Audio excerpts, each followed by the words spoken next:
नमस्कार। इससे पहले कि आज की महत्वपूर्ण तारीख इतिहास में दर्ज हो जाए, इससे पहले कि आज का दिन जिसमें लगभग सिर्फ अब 7 घंटे बच रहे हैं बीत जाए, लगा कि कुछ संवाद हम करें। संवाद आवश्यक है इसलिए क्योंकि आज 75 वर्ष पूरे हो रहे हैं उस 200 साल लंबे चले यज्ञ की फलित होने के। यह यज्ञ 1763 में शुरू हुआ जब सन्यासी फकीर विद्रोह शुरू हुई बंगाल में, जिसमें फकीर मजनू शाह मलंग, मूसा शाह, भवानी पाठक, देवी चौधरानी, चिराग अली जैसे नायकों ने जिसकी कमान संभाली और अंग्रेज़ों के विरुद्ध जंग छेड़ी, जिसमें किसानों ने और आम आदमियों ने बहुत मेहनत करी, बहुत खून बहाया, बहुत कुर्बानियाँ दी। वॉरेन हेस्टिंग्स ने कहीं पे उस समय घोषणा भी करी कि जिस गांव के किसान विद्रोहियों का मदद करेंगे उन्हें गुलामों की तरह बेच दिया जाएगा। किसानों ने इस विद्रोह में जो हिस्सा लिया उसका नतीजा ये हुआ कि कई किसानों को गांव के बीचों बीच फांसी दे दी गई। इसी सन्यासी विद्रोह पर बंकिम चंद्र चटर्जी जी ने आनंद मठ की रचना 1882 में करी और देवी चौधरानी की रचना 1884 में करी। आप लोग को जब भी मौका मिले इस प्रथम विद्रोह का अध्ययन अवश्य करें, जिसमें हमारे वीर किसानों ने, सन्यासियों ने, फ़कीरों ने मिलकर अपने सामान्य औजारों के सहारे अंग्रेज़ी तोपों, अंग्रेज़ी बंदूकों और एक ऑर्गेनाइज्ड मिलिट्री के विरुद्ध आवाज़ उठाया, जंग की शहादत ली। उसके बाद हम सब जानते हैं कि 1857 का नाम सुनते ही रगों में खून दौड़ने लगता है ज़्यादा तेज़ी से। 1857 से 1/11/1858 तक एक प्रथम स्वतंत्रता संग्राम जिसे हम मानते हैं जो है, और उसके पहले हालांकि सन्यासी फ़कीर विद्रोह भी हुआ, तो ये स्वतंत्रता संग्राम लगभग 1.5 साल चला, जिसमें झांसी की रानी सिर्फ 30 साल की उम्र में उन्होंने अपनी कुर्बानी दी।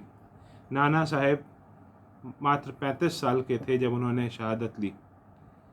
तात्या तोपे 45 साल और मंगल पांडे जिन्होंने ये लड़ाई शुरू करी वो 30 साल के थे।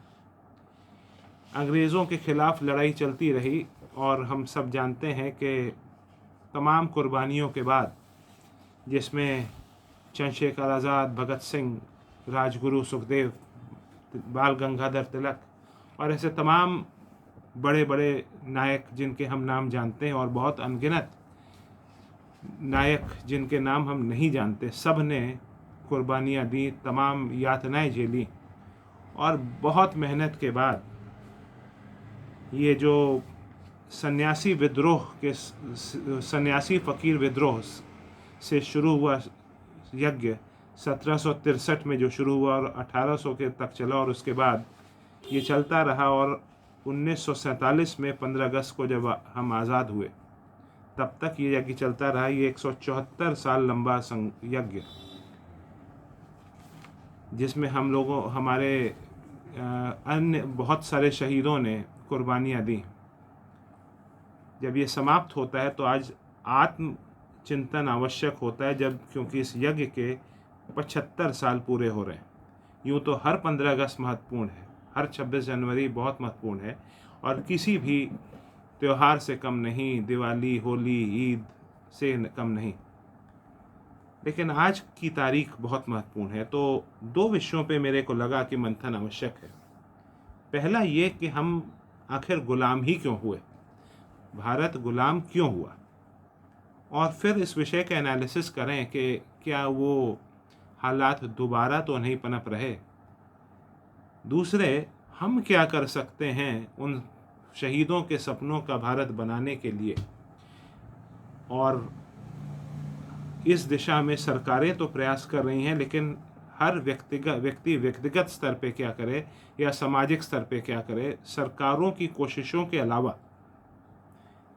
ये नहीं हो सकता कि हम सिर्फ सरकार के बलबूते और सरकार पे ही सारा भार डाल दें भारत को की तरक्की का। तो जहाँ तक पहला विषय है, तो मेरे को लगता है कि भारत हर बार कमज़ोर हुआ, चाहे वो अलेक्जेंडर के आने का समय हो, लगभग शायद 327 BC या कुछ ऐसे, यानी कि लगभग 2300 साल पहले, जब आंधी ने पोरस का साथ नहीं दिया और जब हमारे लोग एक नहीं हुए, तो आंधी, तो वो सिकंदर का आक्रमण हुआ और वो सफल हुआ काफ़ी हद तक, जब तक उसे रोक नहीं दिया गया भारत में।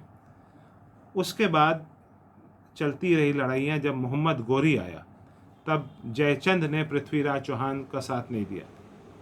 फिर और इधर आइए, जब अंग्रेज़ आए और धीमे धीमे वो मुट्ठी भर अंग्रेज़ जब पूरे भारत में फैले, उनके फैलने का कारण ही ये था कि हम एक नहीं रहे। और थोड़ा सा और जब आप पढ़ते हैं आज़ादी की लड़ाई में, तो आप पाते हैं कि हमारे नायकों को भी जब अंदर से धोखा मिला, लोग एक नहीं रहे, तो हमारे नायक भी शहीद हुए। जैसे झांसी की रानी का जब हम बारे में पढ़ते हैं, तो हम पाते हैं कि उनका साथ अगल बगल के राजाओं ने नहीं दिया। उसी तरह आज चंद्रशेखर आज़ाद की शहादत में भी किसी गद्दार का ही हाथ था। और प्लासी की युद्ध में तो हम सब जानते हैं कि मीर ज़फ़र ने अगर सिराज उद दौला का साथ दिया होता, तो शायद अंग्रेज़ कभी भी भारत में बंगाल जो एक महत्वपूर्ण हिस्सा था, वहाँ पे पाँव नहीं जमा पाते। तो इन तमाम ऐतिहासिक तथ्यों से साफ जाहिर है कि भारत हर बार कमज़ोर हुआ जब भारत डिवाइडेड रहा। तो पहला तो मेरे को लगता है कि हमें 140 करोड़ हिंदुस्तानियों का एका बनाए रखने का प्रयास करना चाहिए। धीमे धीमे हम मतलब कुछ हालात ऐसे बन रहे हैं कि दरारें बहुत गहरी हो रही हैं, जाति के, मज़हब के, भाषा के, प्रदेश के।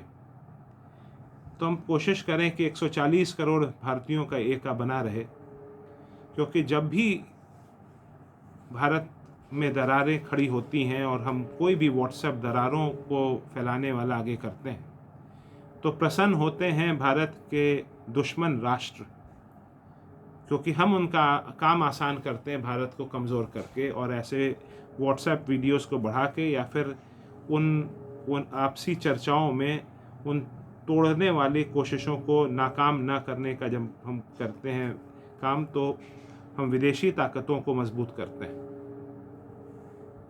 140 करोड़ हिंदुस्तानी मतलब अमेरिका की टोटल पॉपुलेशन 32 करोड़ है, यूरोप की 75 करोड़।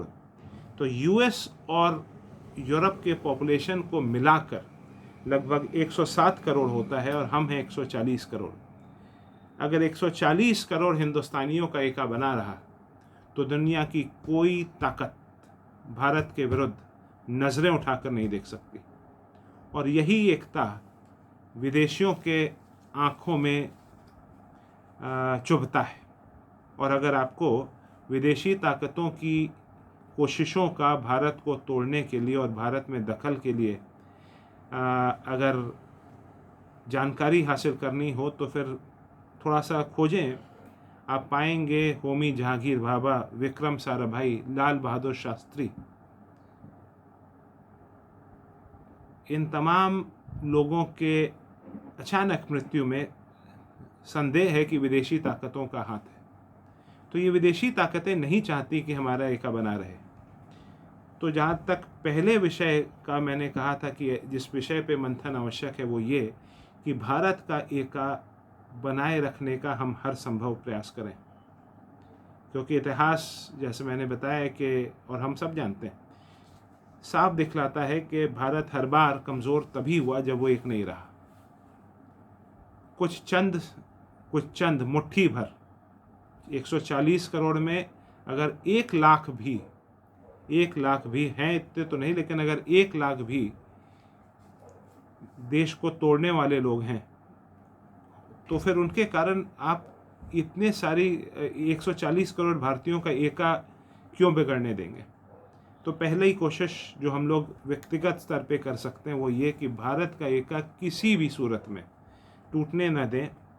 इस तरह के व्हाट्सएप वीडियोस आगे ना बढ़ाएं जो आपको लगे कि हमारे एका को तोड़ते हैं। कुछ चंद बहके हुए लोगों के हरकतों के कारण हमारी एकता में दरार न पड़े, ऐसा प्रयास हम सभी करें। क्योंकि याद रहे, जैसा मैंने कहा कि जब भारत कमज़ोर में दरारें पड़ती हैं तो विदेशी ताकतें प्रसन्न होती हैं, और वो लोग जिन्होंने हमारे देश के लिए कुर्बानियाँ दी, आज़ाद, भगत सिंह, राजगुरु, अशफाक उल्लाह खां, बिस्मिल, वो जहाँ भी हैं बहुत मायूस होते होंगे जब भी ऐसे वीडियो व्हाट्सएप हम बढ़ाते हैं और जब भी हम कोशिश नहीं करते एका बनाए रखने की। दूसरे, हम और क्या कर सकते हैं भारत को समृद्ध और खुशहाल बनाने के लिए। तो इसके लिए मेरे को लगता है, और ये प्रोजेक्ट हम लोग, मेरे मित्र विकास अग्रवाल, शान मोहम्मद, हम लोग 2-3 लोग पिछले 10 वर्षों से या उससे अधिक से कर रहे हैं, वो ये है कि लोकतंत्र की सफलता के लिए आदर्श हालात पैदा करने का हम सब अपने व्यक्तिगत स्तर पे प्रयास करें। यानी कि अपने पड़ोस के रिक्शे स्टैंड पे जाकर, जहाँ रिक्शे वाले सोते हों, जहाँ मज़दूर सोते हों, जहाँ किसान रेस्ट करते हों, जहाँ सब्ज़ी वाले हों, हम 1 घंटा, 168 घंटे होते सप्ताह में, उसमें से 1 घंटा निकालकर उन्हें वहाँ पे शिक्षित करें।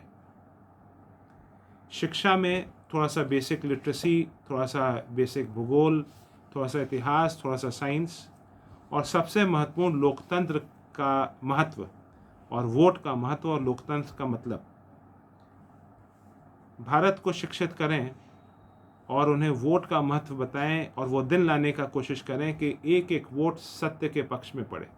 हर वोट के ज़रिए हर हिंदुस्तानी का एक एक वोट सिर्फ ईमानदार और देशभक्त प्रत्याशी के पक्ष में पड़े, फिर वह प्रत्याशी चाहे किसी जाति, किसी मज़हब, किसी भाषा बोलता हो। क्योंकि हमें सत्ता और विपक्ष दोनों में सिर्फ और सिर्फ भले लोग चाहिए। तो इसके लिए आग्रह यही है कि हम सब अपने घर के पड़ोस में सप्ताह में कम से कम 1 घंटा निकाल कर शिक्षा फैलाने का प्रयास करें, और उस दिन को लाने का प्रयास करें जब एक एक वोट सत्य के पक्ष में पड़े। अन्यथा हमारे लोग कभी जाति, कभी मज़हब, कभी भाषा, कभी क्षेत्र, कभी मुर्गा, शराब, लैपटॉप, कैश के लालच में वोट देते रहेंगे।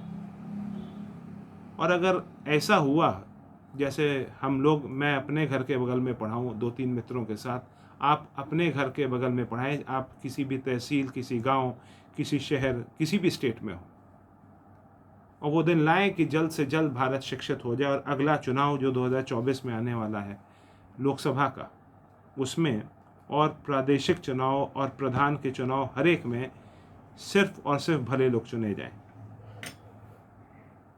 इसके लिए एक दिन मेरे से किसी मज़दूर ने पूछा कि भैया, किसी के चेहरे पे तो नहीं लिखा कि वो ईमानदार है, तो कैसे कैसे कैसे सही आदमी को चुने? क्योंकि चुनाने के बाद वो लोग अक्सर बहक जाते हैं। तो उसका सीधा जवाब, और आप भी अपने पड़ोस में जब पढ़ाने जाएं तो ये बताएं कि किसे नहीं धोना है, इस पे ध्यान दें। पहला, उसे वोट ना दीजिए जो किसी नकली मुद्दे पे वोट मांग रहा हो, जिससे आपके रोज़मर्रा के जीवन से कोई ताल्लुकात नहीं। दूसरा, उसे वोट ना दें जो बहुत तामझाम लेके, बहुत भौकाल लेके चलता हो, क्योंकि जो आदमी इतना तामझाम, इतना भौकाल लेके चलता है, वो यकीनन आम आदमी के हिस्से के पैसे का अपने इस्तेमाल करता है। तीसरे, उसे वोट ना दें जो कोई शराब, लैपटॉप, कंबल, कैश या कोई लालच, कोई घूस दे रहा हो, क्योंकि ऐसा व्यक्ति एक बार की मस्ती और तफरीह कराकर बाकी 5 साल आपको तकलीफ देगा, ऐसा आपको बताने का है। चौथा, सही के पक्ष में वोट दें और कि दोनों तरफ सत्ता और विपक्ष में भले लोग चुने जाएं। और इस तरीके से भारत को हम अपने घर के बगल में जहाँ भी मजदूर, रिक्शे वाले, किसान, सब्जी वाले सोते हों, रेस्ट करते हों, उन्हें पढ़ाएं उनके सहूलियत को देखते हुए। जैसे हम लोग कोर्ट बंद रहता है, चेंबर दिन का रहता है, तो वो दिन होता है शनिवार की शाम 9 से 10। पड़ोस में मजदूर रात में 9 से 10, जब मजदूर खाना वाना बनाकर रेस्ट करने जाते हैं तो उसी तरीके से आप भी करें और होते होते पूरा भारत शिक्षित हो जाए और एक एक वोट सत्य के पक्ष में पड़े। फिर आप देखिए भारत को समृद्ध, खुशहाल और सशक्त होने से कोई नहीं रोक सकता। एक और काम इसके अलावा करें कि 140 करोड़ भारतीयों को बांधने की ताकत इस तिरंगे में है, इस देश प्रेम की भावना में है। तो एक बहुत तेज़ देशभक्ति की भावना चलाने का प्रयास करें, जिसमें वो तमाम पहचान जाति, मज़हब, भाषा, क्षेत्र की रहें, लेकिन इन पे भारतीयत्व भी इन पर मजबूती से चढ़ा रहे और सब एक सूत्र में बांधे जा सके। इसके लिए 5 दिन आइडेंटिफाई किया जाए और उस दिन कुछ ना कुछ अपने कोर्ट, अपने तहसील, अपने स्कूल, कॉलेज, दफ्तर, बैंक, अस्पताल, जहाँ भी आप काम करते हैं या फिर रेजिडेंशियल सोसाइटीज़ में इन 5 तारीखों को फंक्शन रखें। पहली तारीख 12 जनवरी स्वामी विवेकानंद जी का जन्मदिन, जिसको यूथ डे भी कहा जाता है। स्वामी विवेकानंद जी के बारे में उस दिन चर्चा हो, किसी रामकृष्ण मठ से या किसी जानकार व्यक्ति को बुलाएं, शिक्षक को या फिर मठ से किसी को बुलाएं जो उनके बारे में लोगों को जागृत करें।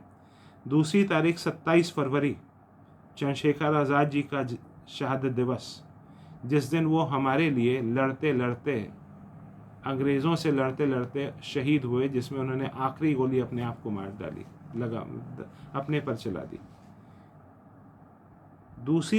तीसरी तारीख 23 मार्च, जिस दिन 3 मित्रों को एक साथ फांसी दी गई, भगत सिंह, राजगुरु, सुखदेव, जिस दिन 3 युवा मित्र हमारे लिए इसलिए शहीद हो गए कि हम आज़ाद भारत में सांस लें। चौथी तारीख 30 नवंबर। 30 नवंबर वह दिन है जब राजीव दीक्षित जी का जन्मदिन भी है और इसी दिन उन्होंने ये शरीर को त्यागा भी था। राजीव दीक्षित आप अमूमन जानते हैं होंगे, और अगर नहीं जानते तो यूट्यूब पे जाइए। ये एक शख्स हैं जिन्होंने भारत को पुनः नव निर्माण के लिए या भारत को भारतीय तरीक़ों से सशक्त बनाने के लिए, खुशहाल बनाने के लिए, समृद्ध बनाने के लिए पूरा जीवन बिता दिया। और आखिरी और 5वीं तारीख 19 दिसंबर। 19 दिसंबर वो तारीख जब 3 युवा मित्रों को अलग अलग जेलों में फांसी दी गई। अशफाकुल्ला खां साहब को फैज़ाबाद में, राम प्रसाद बिस्मिल जी को गोरखपुर के जेल में और ठाकुर रोशन सिंह को प्रयागराज के जेल में। अंग्रेज़ इतने भयभीत हुए कि उन 3 मित्रों को आखिरी समय भी मिलने नहीं दिया और तीनों को अलग अलग जेल में फांसी दी गई। ये 5 तारीखें कम से कम, इन तारीखों पर या तो शाम को चर्चा हो या सुबह चर्चा हो उन क्रांतिवीरों के और उन राष्ट्र के नायकों के कुर्बानियों के विषय में, कि हम उनकी कुर्बानियों से प्रेरित होकर हम भी राष्ट्र के लिए कुछ करें। और जब ये ऐसा फंक्शन हर तहसील, हर court, civil court, high court, supreme court में होता है, हर छोटा primary school, secondary school, college में होता है, हर दफ्तर, हर बैंक, हर रेजिडेंशियल सोसाइटी में होता है, तो एक 140 करोड़ भारतीयों को बांधने के लिए एक बहुत तेज़ लहर चलती है, जो हमें जाति, मज़हब, भाषा, क्षेत्र से ऊपर उठकर भारतीय बनाएगी। क्योंकि भारतीयत्व और देशभक्ति, देश प्रेम की भावना 140 करोड़ भारतीयों को बांधने का ताकत रखती है। ये 4 काम छोटे छोटे करें।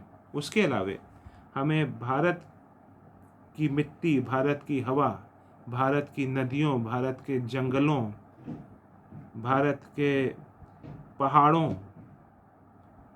की शुद्धता बनाए रखने का भी प्रयास करना है। यानी कि हमें सस्टेनेबल डेवलपमेंट का प्रयास करना है।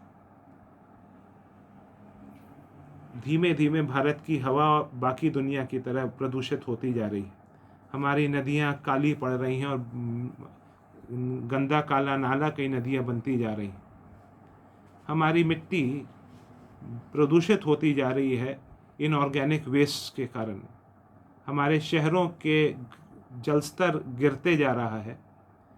और उसी तरीके से हम ये भी देखते हैं कि इनऑर्गेनिक वेस्ट के पहाड़ क्रिएट हो रहे हैं जो हमारी मिट्टी को ख़राब कर रहे हैं, हवा को ख़राब कर रहे हैं, और धीमे धीमे सड़ते सड़ते हमारे पानी को भी ख़राब कर रहे हैं, जहरीला बना रहे हैं। तो हमें अपने राष्ट्र के, भारत माँ के पर्यावरण को शुद्ध बनाना है। यह हम हम लोग कार्य कर सकते हैं व्यक्तिगत स्तर पे। ये सही है, मैंने जैसे कहा कि सरकारें अपना प्रयास करें, लेकिन हम भी कुछ करें। हम क्या कर सकते हैं राष्ट्र के लिए, इस पर भी विचार करें। ये सब इसलिए भी आवश्यक है क्योंकि 194, 95 या 96 देशों की इस दुनिया में एक भारत ही है जो दुनिया को मटेरियलिज्म पे रोक लगाने के लिए रास्ता दिखा सकता है। क्योंकि एक तरफ एक बहुत बड़ा चैलेंज जो हम लोग आज झेल रहे हैं वो यह है कि इस धरती को अपने बच्चों के पोते पोतियों के लिए और ईश्वर के बनाए वो तमाम क्रिएशंस के लिए कैसे बचाया जाए। तो इसके लिए जब भारत का खड़ा होना बहुत ज़रूरी है, क्योंकि भारत में जो अध्यात्म के विषय पर चिंतन मनन हुआ, जो बातें कही गई, वह दुनिया में कहीं भी नहीं कही गई। और भारत में जो सर्वधर्म संभाव की बात कही गई, एकम सत बहुधा विप्रह वेदंती की बात कही गई, यह भी दुनिया में कहीं भी देखने को नहीं मिलता। यानी म्यूचुअल कोएग्जिस्टेंस, हम सब एक साथ रहें, प्रेम से रहें, अपने अपने तरीक़ों से, अपने अपने तरीक़ों से उस ईश्वर को याद करें, उसकी पूजा अर्चना करें। ऐसा और कहीं पे नहीं दिखाई देता। उसी तरीके से श्लोक हैं, अभी वो मेरे को कंठस्थ नहीं है, संस्कृत जानने वाले लोग अच्छे से जान पाएंगे। श्लोक है यह कि हम प्रकृति के साधनों का इस्तेमाल त्याग पूर्वक ही करें। तो ये श्लोक में ताकत यह है कि ये बताता है कि हम एक ओवर एक्सप्लॉयटेशन नेचुरल रिसोर्सेज का न करें। तो प्रकृति और इंसान के बीच सामंजस्य स्थापित करने के लिए और विभिन्न तरीक़ों से उस ईश्वर को पूजने वाले लोगों के बीच एक म्यूचुअल हार्मनी के लिए, और डिफरेंट सिविलाइजेशंस, डिफरेंट नेशंस के बीच एक सद्भाव के साथ, म्यूचुअल हार्मनी और मोहब्बत के साथ रहने के लिए, इन तीनों कार्यों के लिए आवश्यक है कि भारतीय सोच, भारतीय दर्शन दुनिया में ज़ोर से और जल्द से जल्द पहुंचाया जाए। और इसके लिए फिर भारत का खुशहाल होना, सशक्त होना, समृद्ध होना आवश्यक है। तो अंततः वीडियो लगभग 25 मिनट का होने वाला है, इसलिए मैं इसको जल्द से जल्द रोकता हूँ।